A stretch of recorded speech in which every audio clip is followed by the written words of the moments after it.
Well, my first thoughts, I think, were I was curious to find out more about the data and what was in it. And I thought almost right away that this would be really important for IBC to do. So I was very much for doing it and participating. Well, what we use is essentially various factors that are in the report, such as where it occurred, when it occurred. And we search our database on those days in that province and look for similar events, trying to find the appropriate match. In the case of the biggest events, usually it's fairly easy to find the match. But when you start getting into the smaller events, there can be many, many possible matches, and you have to look at every available detail in the reports to really find the appropriate one. There are some cases where there are several possible matches, and what we've done so far is basically write down, if there are 3 possible matches, write down each of those 3, and that becomes our determination there. I would say that that's a minority of cases, but those always come up where you can't really tell because there are so many similar things in the same area on the same day.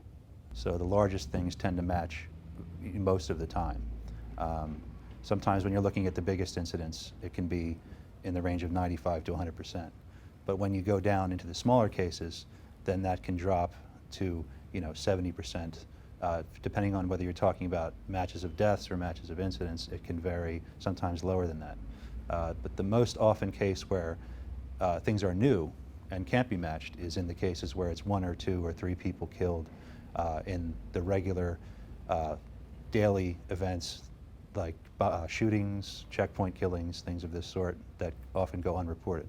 So far, we've come to an estimate from the sample we've looked at of approximately 15,000 new civilian deaths, which is mainly civilian deaths and a small portion also, around 2,000 or so, of police and other Iraqi security forces that were killed after capture that we also include in our database. And then from the total, when we add in the combatant data that we normally don't include and look at the whole, we come to a total figure of about 150,000 killed so far. I mean, there's a lot of detailed information in the logs about the names of victims, their occupations, their ages, genders, all things of this sort.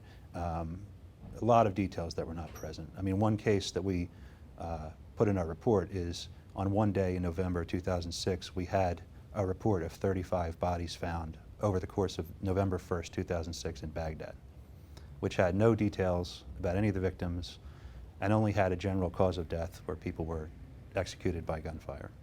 And when we looked in the logs, it had a breakdown of over 20 incidents of bodies found in Baghdad with specific neighborhoods, specific victims, often named with ages, genders, and so that one single incident with very little information will likely become over 20 incidents with very highly detailed information.